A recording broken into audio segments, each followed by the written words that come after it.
जब कश्मीर में जा रहा था तो मेरे दिमाग में कई चीज़ें थी और सबसे ज़्यादा उस चीज़ के अंदर, उस पॉइंट्स के अंदर ये था कि मैं पहले 6 टेन्योर कश्मीर वादी के अंदर कर चुका हूँ और हर टेन्योर के अंदर एक अलग समा था।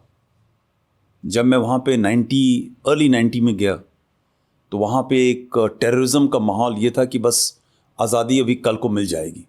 हज़ारों सैकड़ों लोग ज़मीन के ऊपर, हथियार जो हैं सैकड़ों की तादाद में आ रहे हैं, पैसा आ रहा है और हम लोगों को आदेश नहीं था इस तरह का फायर करके रोकने का। वो तब बॉर्डर के ऊपर आर्मी का कंट्रोल नहीं होता था, एक और किस्म की रूल ऑफ लॉ होता था वहाँ पर। वो हमको आदेश मिला समवेयर मिड 90s के अंदर कि अभी आर्मी का जिम्मेदारी है ऐसी चीज़ों को।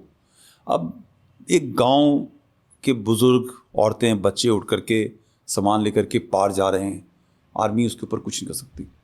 और वो एक BSF के चेक पॉइंट के थ्रू नहीं जा रहे हैं। जो बॉर्डर था बड़ा पोरस बॉर्डर था।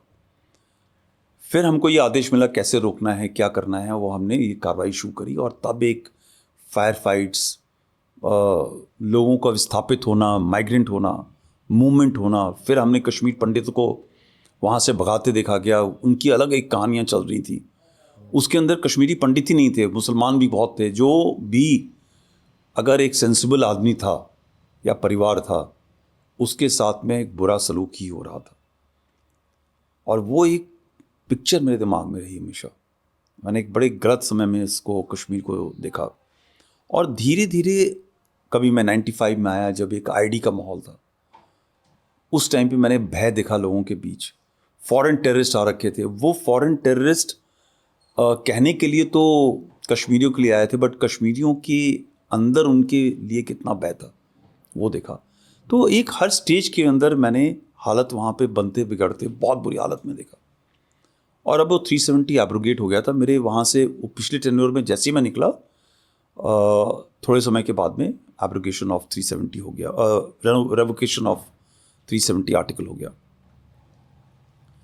तो मेरे दिमाग में ये था कि मैं कुछ न कुछ ऐसा करूं कि एक पीस एंड स्टेबिलिटी वहाँ पर लॉन्ग टर्म के लिए हो।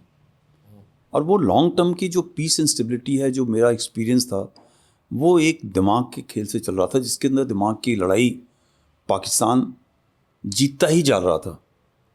और वो कभी आज़ादी के बहाने, कभी सेपरेटिज्म के बहाने, कभी पाकिस्तान के अंदर जुड़ने की बात करके, और सबसे ज़्यादा वो लाइन यूज़ करता था रिलीजन की।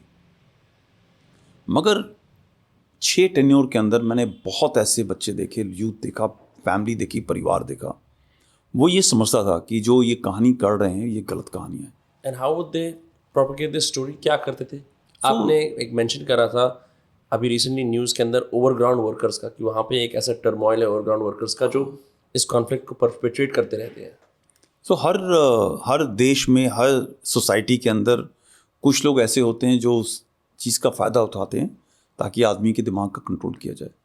तो ओवरग्राउंड वर्कर भी ऐसे ही लोग होते हैं जिनके पास में होता है कि मैं पावरफुल रहूं, अपने इलाके के अंदर इन्फ्लुएंस करूं और लोग मेरे पीछे चलें और मेरी हुक्म की तामील हो।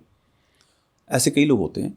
और यही लोग फिर वो धीरे धीरे एक एम्पावर्ड एंटाइटल्ड क्लास के, 2 किस्म के ओवरग्राउंड वर्कर होते हैं। एक रिच होता है, इसका बिजनेस है, स्कूल में टीचर है, प्रिंसिपल है, गवर्नमेंट की जॉब करता है, गवर्नमेंट की तनख्वाह खाता है, मगर वो फिर भी चाहता है कि मैं और लोगों के साथ में एम्पावर्ड रहूं और इन्फ्लुएंस करूं। मुझे बाहर से अगर थोड़ा पैसा भी मिलता है इस काम के लिए तो क्यों ना करूं। अगर मैं एक ड्रग इंडस्ट्री का हिस्सा हो जाता हूं तो क्यों ना करूं। मैं अगर कन्फ्लिक्ट इकोनॉमी का एक हिस्सा बन जाता हूं जिसमें गवर्नमेंट ऑफ इंडिया हज़ारों करोड़ भेजती है और उसमें से कुछ पैसा मेरे पास आ जाता है गलत तरीके से, कॉन्ट्रैक्चुअल तरीके से, मैं इसका इस्तेमाल क्यों ना करूं। और ये सब तब तक चलेगा जब तक मेरे नीचे यहाँ पे इलाके में टर्मोइल होगा। पीस से तो नहीं चलेगा।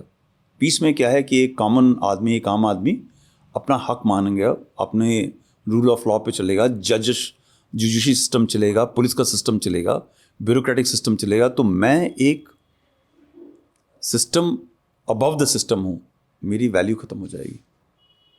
तो एक नेटवर्क था जो OGW नेटवर्क, वो 90s में नहीं बना, वो पहले से धीरे धीरे समय लगता है इस चीज़ को बनाने के लिए, वो बनाया गया। And who are their handlers?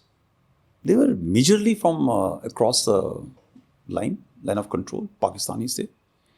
सो वो पैसा था, आइडियोलॉजी थी, और एक तबका था जो डिज़ायरस था कि हम एक धर्म को बिलोंग करते हैं और हमको पाकिस्तान के साथ होना चाहिए.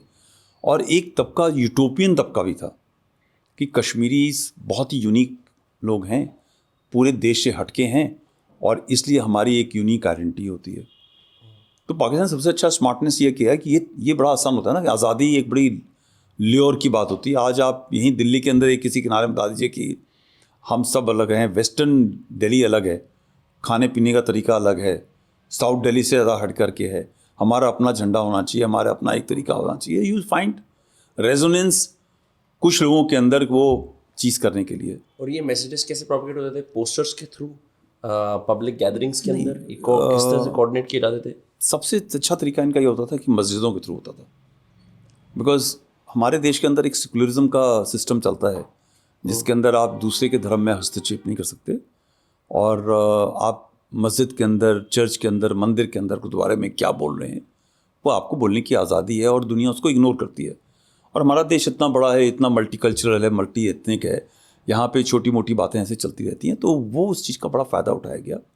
और ये डायरेक्शन आते थे पहले कि आज जुमे की नमाज के अंदर आप ये तकरीर पढ़ेंगे, और वो तकरीर लिख के आती थी, और सिस्टम इतना स्मूथ था. वो तकरीर जो है अगर थर्सडे को आई या बृहस्पतिवार को आई, और अपना फ्राइडे तक जुमे की नमाज तक हर जगह पहुँच जाती थी, और वहाँ पे मौलवी साहब का को हुक्म होता. उसके अलावा वो कुछ नहीं पढ़ सकते थे. ये नहीं बता सकते कि यार देखो ड्रग आ रहा है, तुम ड्रग से बच के रहो.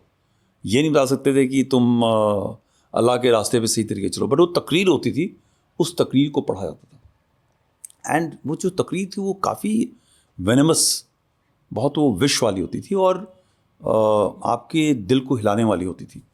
फिर स्टोरीज आती थी किस प्रकार जुल्म हो रहा है. और कश्मीरी पॉपुलेशन बड़ा र्यूमर बेस्ड पॉपुलेशन है, उनको र्यूमर से बड़ा मज़ा आता है. इसके बारे में मैं नहीं बता रहा हूँ. 200 साल पहले लॉरेंस करके एक कहते हैं ब्रिटिश, लॉरेंस ऑफ अरेबिया, नहीं नॉट लॉरेंस ऑफ अरेबिया, एक डिफरेंट लॉरेंस थी. ये 20 साल वहाँ रहे कश्मीर के अंदर. उन्होंने लिखा है कि कश्मीरी सोसाइटी के अंदर र्यूमर बहुत चलता है, और इसका एक कारण भी है क्योंकि ये 700 साल से सताए हुए लोग हैं.